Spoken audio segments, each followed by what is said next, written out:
I mean, somebody has to figure out how to get like A to B, right? I'm going to go from Neah Bay, the res, and I'm going to go to England, London, England, because we like the bread with the soup in it. So how the heck do we get there? Take an aeroplane. Yeah, but how's the airplane know which direction to go? And it ain't a straight line. That is interesting, isn't it?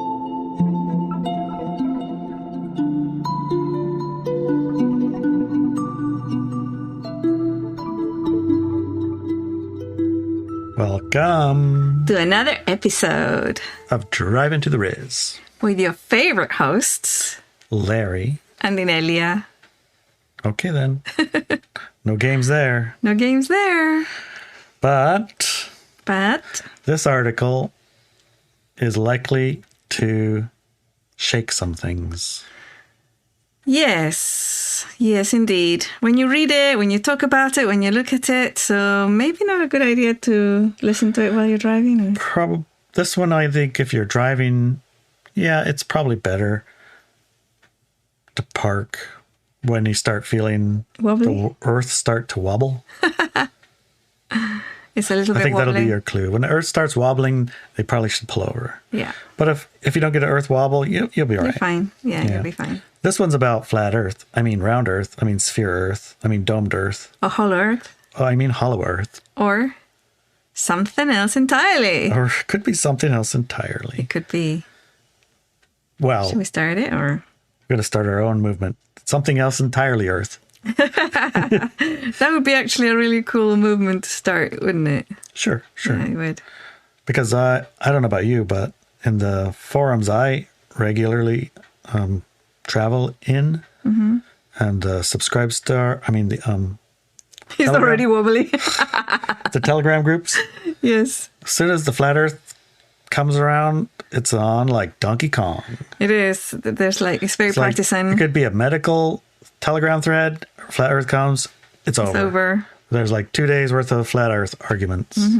And flat earthers and the round earthers are both 100% right. Yes. And you can't convince them otherwise, no matter what.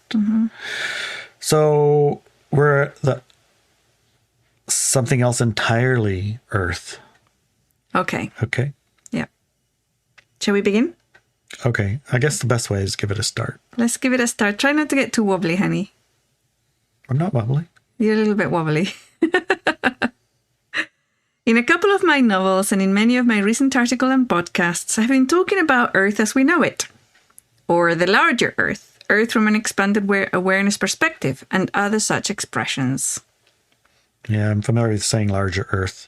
Yes. Yeah. Sometimes when we travel to Oregon, we bleed over into larger earth. And then our trip that should take 6 hours takes 12, 15. Yes. And sometimes we never even get there after 12 hours of driving. Yeah. Yeah. These expressions are ways I instill a wonderment about how we understand what the Earth truly is, its true nature, its shape, and our role within it.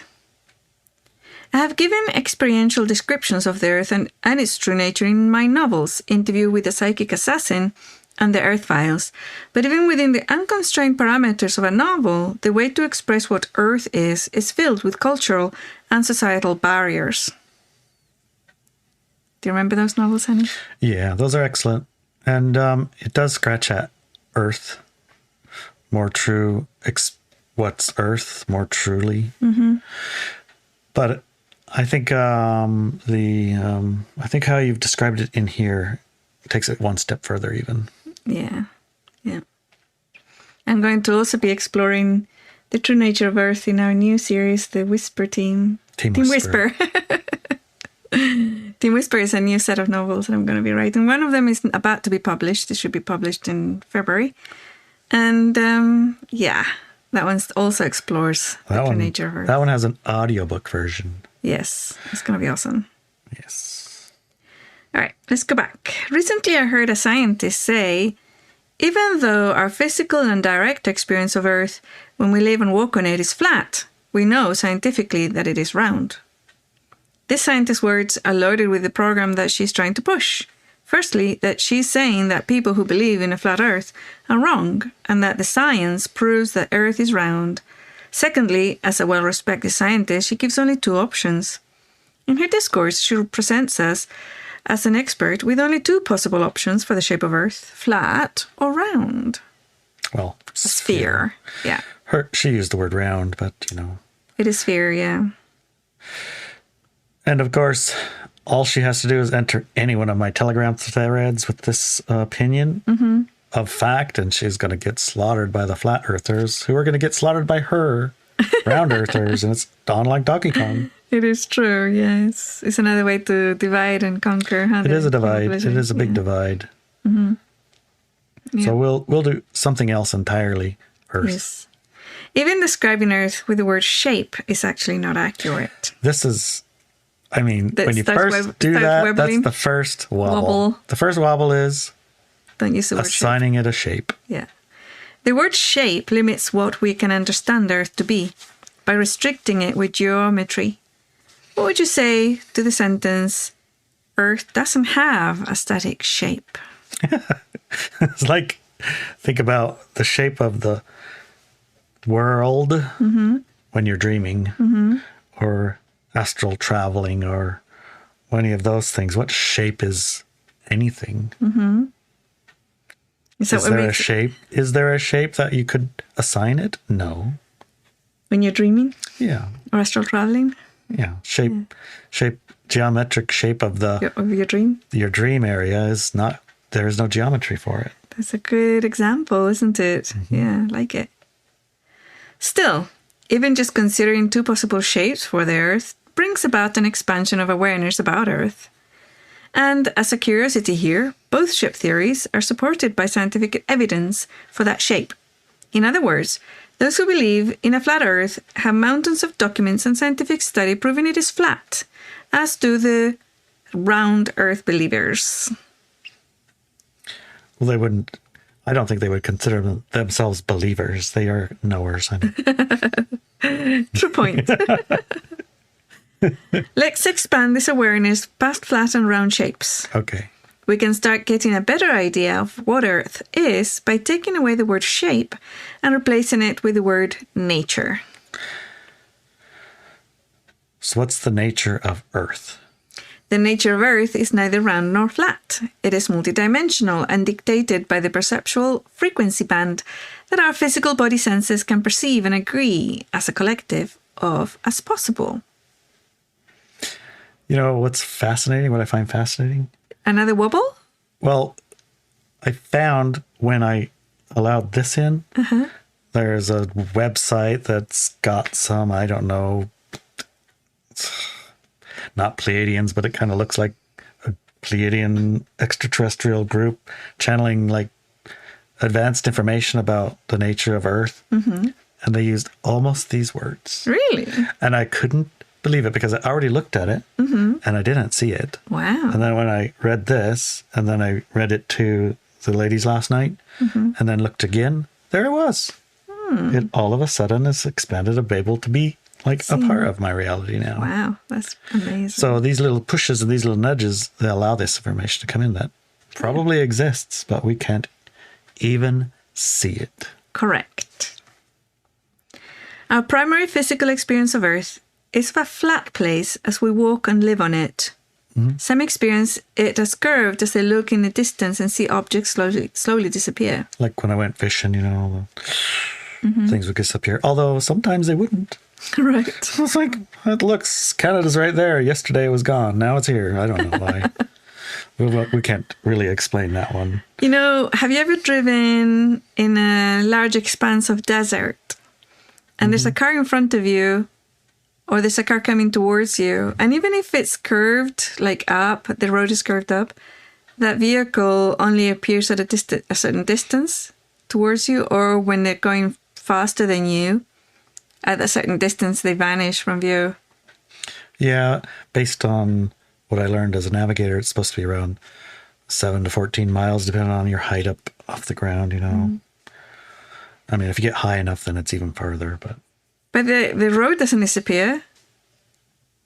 Just the vehicle. I never paid close enough attention for that. I like playing with that to see how far I could see it before it vanishes. And when I looked at it, it felt like it was the atmosphere, the air, that at some point it's too thick and you can't see past it. That has some sense. That makes some sense. Especially if it's hot, right? Yeah. The temperatures change, different temperatures between the ground and the air because it wobbles, you know? Yep. All right. It is also limited in our experience by the perceptions that we interpret as time, movement of physical objects through space. Yeah. It's like when you start adding in these things that you know time is a concept or a relevant thing in our experience. They say it and you hear it all the time in other dimensions and dream worlds and other dimensions, I think, is mostly that time doesn't exist like it does here. It isn't experienced linearly, which explains some of the things that they have in special relativity, right? Like the points touching each other because the time thing. Anyway, time isn't exactly solid either. So you add in time to our experience and okay, things are a little bit less solid than I thought. Yeah. And our collective agreements of what is true and possible.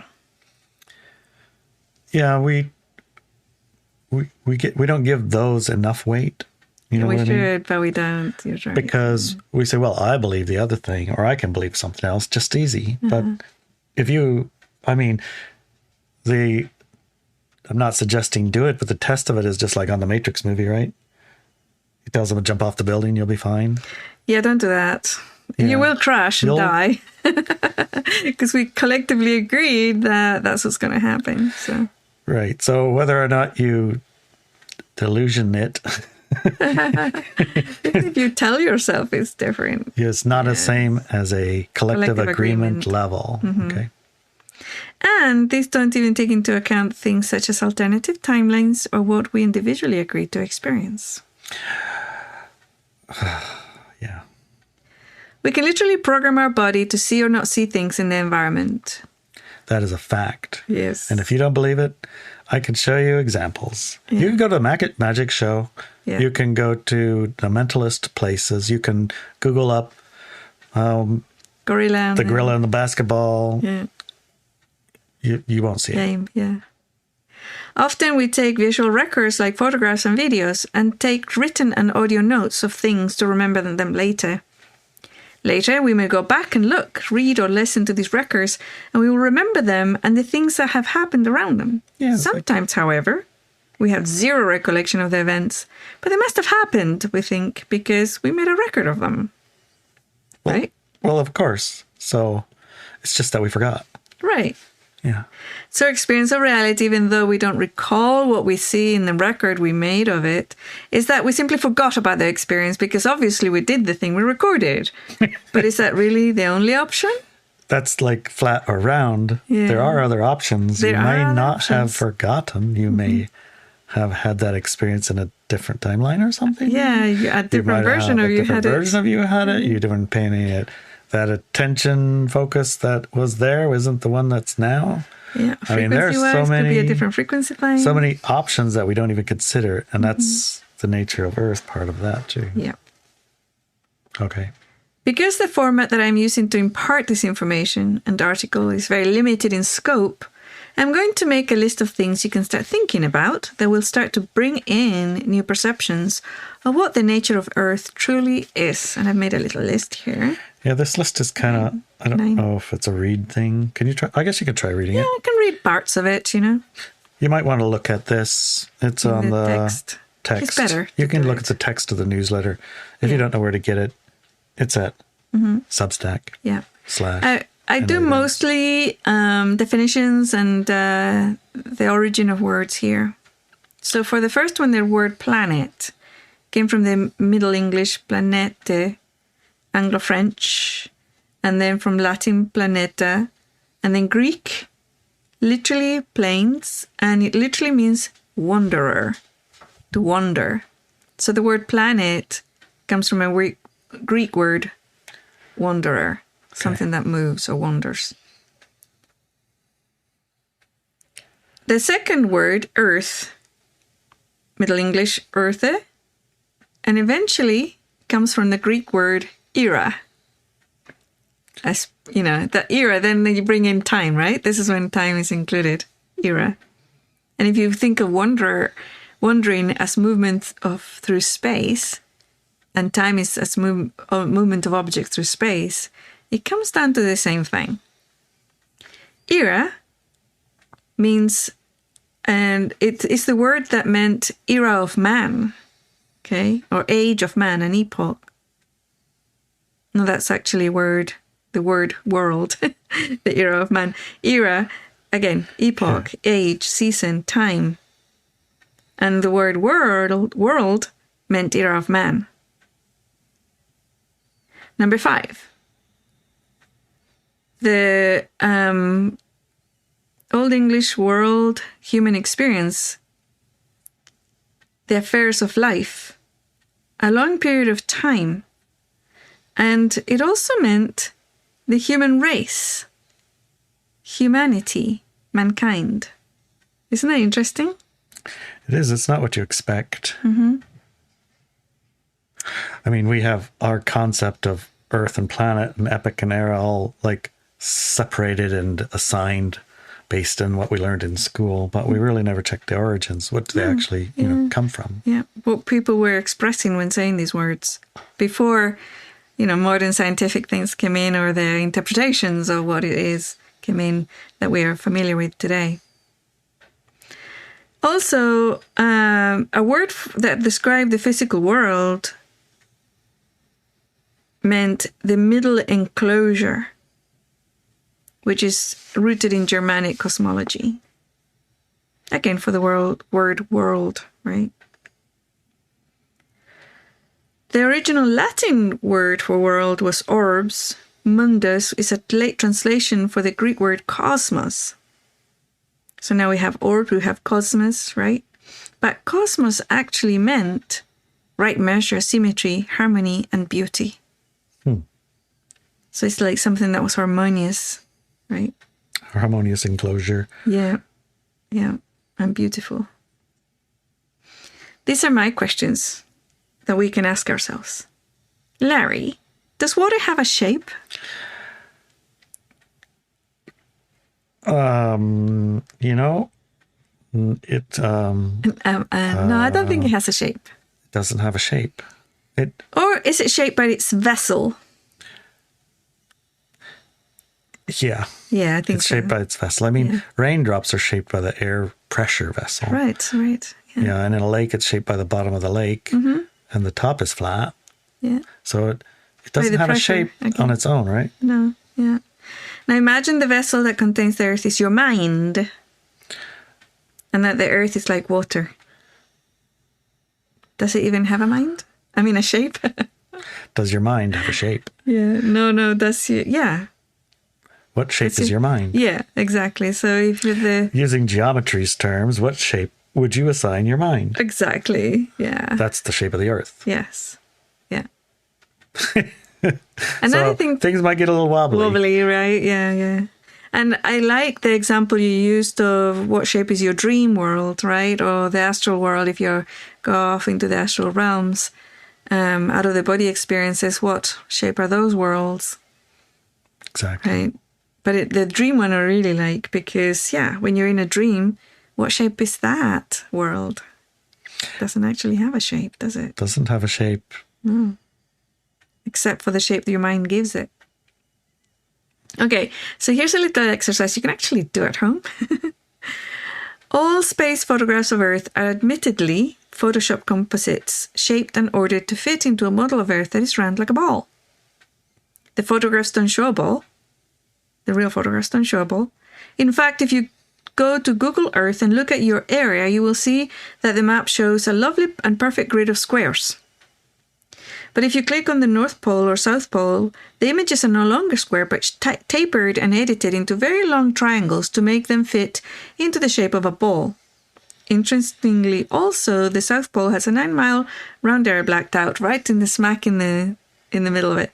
Now, these images have been photoshopped. You can tell because all of the grids all around the planet, if you go to Google Earth, it actually says Google Earth on them and the year that photograph was taken. And the photographs from the North or South Pole, the ones that have been tapered and made into tiny little pointed long triangles, the words is also tapered and elongated into a triangle. So you can tell it's been edited to fit. Yeah, when you look at map projections, steer to flat, the Mercator projections, all that, when we were in the Coast Guard, we learned about the different projections and why they look like that when they make them flat. But clearly, it's the other way around. I mean, if you literally took a picture anywhere without any reference as 0 being an equator, if you took it from the North or the South Pole or anywhere, it's still going to be the same thing. You're going to see flat. Yes, you're going to see squares. It's going to be square. It's not going to be a little pointy just because. No. It's at the end. And if it was truly a ball, you couldn't have a square photograph. You wouldn't be able to. Yeah, all of them would be little triangles or something. It would be round, yeah. You have to fit into a round shape. Anyways, something to think about. Yeah. Yeah. It's almost like what you see is what you get. Okay, any absolute and static statements that individuals make when describing the Earth are inherently limited and thus erroneous. As you can see above, by stretching at what the names that we call Earth by mean, scratch even a little bit of it, we get something that moves, that is an era related to humans, it is time, an enclosure of some sort, and something orderly, symmetrical, harmonious, and beautiful. It's almost worth repeating. That was the shape of the Earth, right? Yes. Yeah. So say that part again. As you can see above, by scratching at what the names we call Earth by mean. That was the list that we just talked about. What was the world? Where did it come from? What did it mean? What is a planet? Era, what's a world? What's an Earth? What's a epic and an era and all that? All those things. Okay. Even if you scratch at it a little bit, we get something that moves, right? Wanderer. And era, time. That is an era related to humans. It also meant mankind. Isn't that interesting? The Earth meant mankind. I never knew that. Yeah. It is, quote, time, end of quote, an enclosure of some sort, and something orderly, symmetrical, harmonious, and beautiful. Cool. And my last sentence of the article is something also designed to expand your awareness. Allow the song of Earth to take you to new heights of awareness. Allow yourself to think past the static three-dimensional shape. Allow yourself to perceive Earth's true nature, even if it's just for a little bit of it. And this last paragraph is not grammatically incorrect, nor a typo. Let me just read it again. Allow yourself to perceive Earth's true nature, even if for a little bit of it.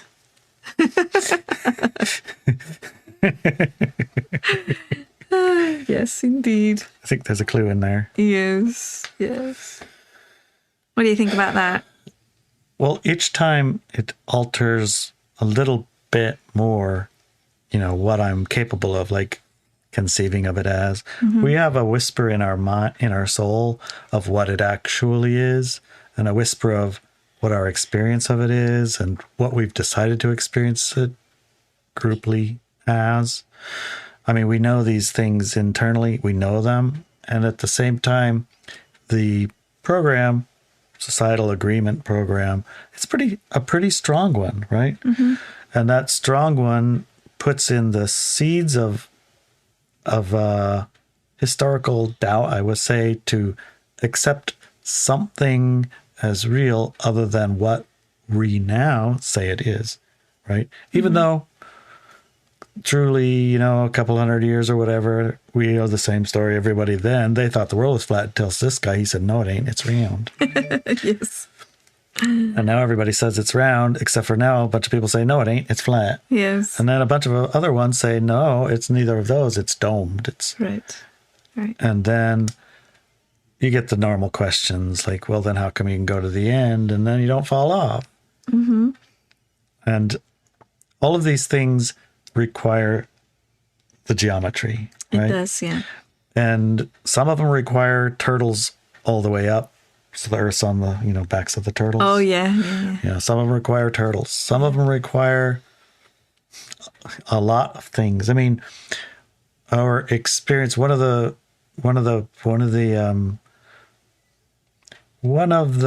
backwards things is that our experience of it makes it true. Mm-hmm. So our experience of the Earth as round or flat means that it is, right? Not quite. I mean, that's for us. For us, that's what I mean. Is for you, the person, mm-hmm. the group of you who exist in a place where all of your experience of the world is flat, including all the science that you believe, mm-hmm. and all the science that says it's round. That's made up science by liars, cheaters, sneaks, or fools, right? And vice versa. Yes, indeed. Within those groups, those things are true. One of the things that the one group likes to try to work out with the other group, often I've seen this, is that if yours is true, then how about this, mm-hmm. right? Yeah. How can you explain my dream if your dream is true? Right. My dream's different than yours, so your dream's wrong if my dream's right. Right. But is that actually true? No, it's not true. It's not true. It's not true. But we still have to explain, I mean, like the pictures that we accept as real, we don't like to scratch them. Correct. The picture of the Earth from the moon, the picture of the picture of the sun from the Earth, because we see it's round up there. It isn't not round, right? Right. Yeah. I mean, the moon, we are told, right? Here's an example. The moon. Oh, yeah, round. the moon. We haven't even started on the moon yet. And the moon rotates at exactly the right speed so that we only see one side of the moon. Yeah. And it's round and flat. Right, yeah. And if we take a picture of it, it doesn't get blurry at the edges. It's uniformly flat. Yeah, flat. A flat disc. But it doesn't, we flip around to the other side. Yeah. And, we have to make some stretches to allow for that. We do, yeah. Including that it even exists and its age is wrong and its mass is wrong and its distance from us is wrong. And all of these things are wrong. Yeah. But with the proper excuses, then it's right. With the proper excuses. And some of those are like dark matter in the universe. To give the universe enough mass, it has to have 90% dark matter, things like these weird guesses, right? It's we'll just have to make something up. It must be true because look, we see it, so must be true. It must be true. Be there. But also that's a little bit of this Earth thing. So yeah, what are you going to say? As we grow up, we ask questions, right? We ask questions of our parents, and we go to school and learn things and data.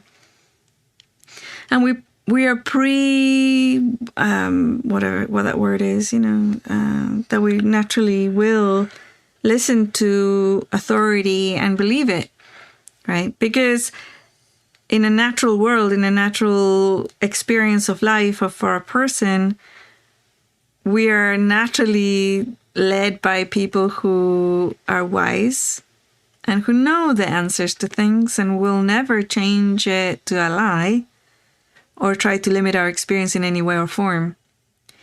So there's an age of that, and then we're programmed to believe things. And even if with science, you scratch a little bit of it, and science you'll find out is all theoretical, it's all theories. Probable theories, that's what science is. It has never even been called true or real.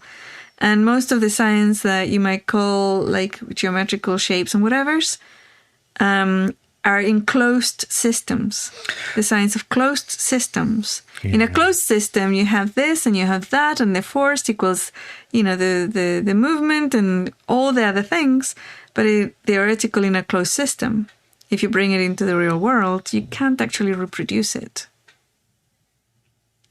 So, yeah.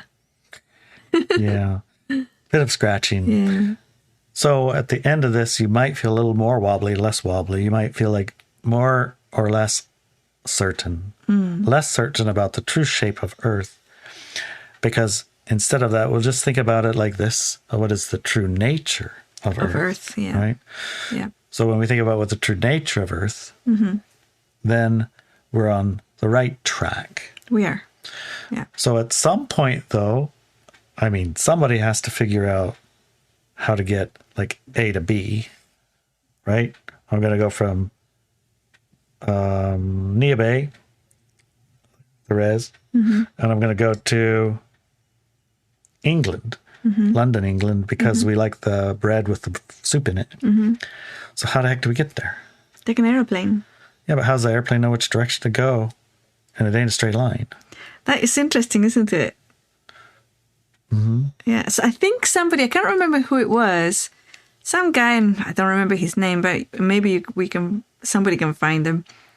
He took all the flight paths, and you can find them like in airports and different locations. You can find flight paths, and he turned all those little curves into straight lines, and then the curves and the way that you go, for example, from England to Australia, and you have to stop at all sorts of different locations, made sense if the world was flat. Oh, no. Yeah, but not if it was round. If it was round, it was a much shorter direct path. But if you flatten them out, it gives you a very different perspective of why people have to hop into all sorts of different locations to go somewhere from A to B, or why those, because if you look, I remember being in an aeroplane and looking at all the flight paths, because they usually have it on a screen in front of you. Right, and to get there, you go, it's a great circle route. It's called a great circle route. We're taught that in navigation, that if you're traveling these long distances, a great circle route is much shorter than trying to do straight line across on the map, because it doesn't account for the spherical shape of the planet somehow or other. You got to go up and then turn to get there straighter. Yeah, it's very strange. It is quite strange, and we just call it the Great Circle. I was like, okay, that's a good enough explanation. Whatever. I believe you. Yeah, but if you look at it from like the whole map of the Earth with all these planes traveling, they're all like, it doesn't even follow that. The same ones going the same little band, the curve. There's millions of little curves. Like millions of little curves all over the place. It doesn't make any sense at all. Another little scratch. I don't know what it means or why. It's like that, but it is. Yeah, I don't know. I mean, I know what I've been trained to believe, but I know that's based on geometry. And I know that your glimpses of the true nature of Earth and the true nature of our experience on Earth will show you that's not what it is. It's not a closed system. It's not a closed system, and it's not a geometry. But we are experiencing our life with it as a geometry. Yes. Yeah. So it's not like we discount or discard things that work just because they're not true. But in the experience that we're having, they serve, right? Yeah. They serve within the constructive agreement. And sometimes they don't make sense and they don't serve. Like when we go to Oregon, sometimes we can take 6 hours to get to a certain city, and sometimes we can take 12. And I remember once we took 18. I remember, yeah. And we took the same route. And I remember watching the speed limits. Same time I of the remember day. checking our brakes, gas. One time it takes us 3 tank loads. Another time we're all the way there. One time. And in the morning we wake up and we drive some way back and don't even need gas. Yeah. I remember one time we got the super no ethanol gas, and it got us there. And we took the non-ethanol gas, and it got us all the way back. But the little thing that says how many miles it'll take you was 100 miles different. Yeah. But it still didn't matter. Right.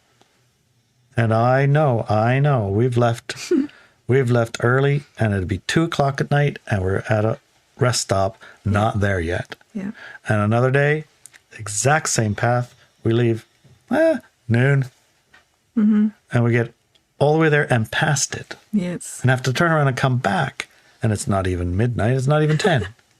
So So it serves you when we live in thinking that it's constant, even thinking that it serves every time. That's a belief system that is not actually accurate. And you can say, well, what about the wind and the air movement and whatever? Well, if you're a bullet, maybe.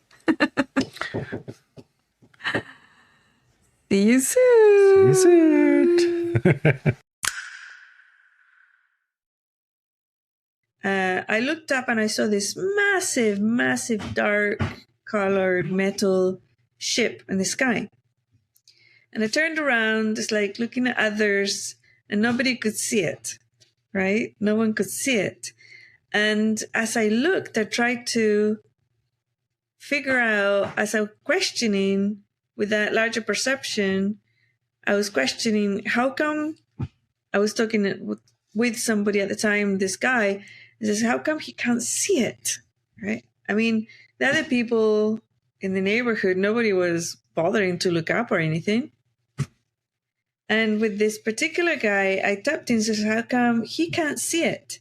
And I saw a visual of like looking back in time to a point in our history where humans were communicating at an experiential level, at a planetary level. And then suddenly I saw a man in a field looking up at one of those ships being taken.